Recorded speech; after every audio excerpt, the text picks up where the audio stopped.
You can make a delicious and healthy pizza in just 15 minutes using only a skillet.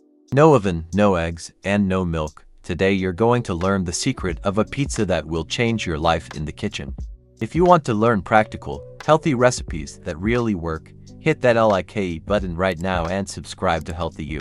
Here you'll find real solutions for your everyday life, without complications and with ingredients you already have at home. This skillet pizza is perfect for anyone who wants to eat well without spending hours in the kitchen. Soft dough, delicious topping, and zero guilt.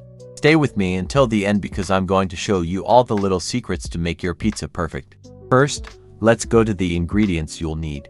For the dough, 100 milliliters of water, 30 grams of butter, 1 teaspoon of sugar, half a teaspoon of salt, 1½ cups of all-purpose flour, and half a teaspoon of instant dry yeast. For the topping, you'll use tomato paste, 100 grams of shredded mozzarella, canned tuna in oil, sliced onion, and oregano.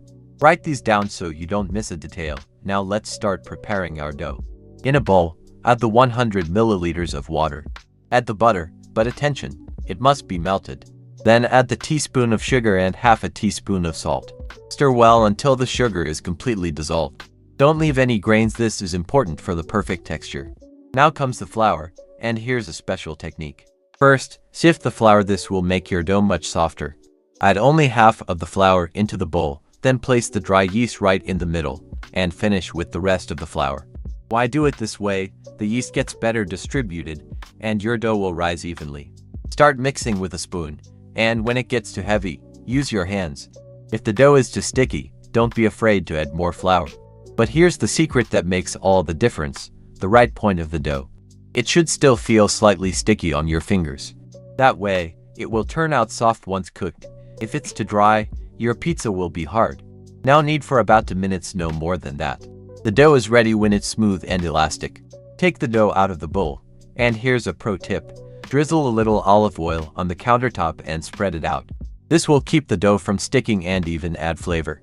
Place the dough, shape it into a ball, and with your fingers, start gently pressing it out. Use a rolling pin to open it to the size of your skillet. Careful. This is the mistake everyone makes, trying to roll it out too thin. Leave it at medium thickness so it stays soft inside and crispy on the bottom. Now transfer the dough to the skillet. Use a non-stick skillet with no oil, if needed. Press with your fingers to cover the whole bottom. Cook over low heat, and when I say low, I mean very low. And let it cook for 2 to 3 minutes. Here's another secret. Cover the skillet. The lid creates an oven effect and cooks the dough evenly. After 3 minutes, carefully flip it. Before adding the topping, poke small holes in the dough with a fork. This prevents it from puffing too much and helps the sauce soak in. Spread the tomato paste evenly, but don't overdo it. The secret is not to soak the dough, or it will turn soggy. Now for the fun part, the topping. Spread about 100 grams of shredded mozzarella over the dough. Then add the tuna, onion slices, and finish with oregano. Important tip, you can make this recipe without yeast, but it won't be as soft. The yeast makes all the difference in the final texture. Put it back over low heat, cover, and let it cook for another 3 minutes until the cheese is completely melted. Look at this amazing result. The dough is golden on the bottom, and the cheese melted perfectly. And our skillet pizza is ready. Now some extra tips for you to master this pizza. You can change the toppings however you want: ham and cheese, chicken with cream cheese, margarita with basil. If you don't have yeast at home, you can make it without, but remember the dough will be a bit drier. And if you have leftover dough, you can keep it in the fridge for up to 2 days wrapped in plastic wrap. To never go wrong, always low heat, always with a lid, and never overload the toppings. Less is more when it comes to pizza, and if you want access to more practical, healthy, and delicious recipes like this one that will help you lose weight without giving up the food you love, comment below. I want to lose weight with health. If you like this amazing recipe, hit that like button.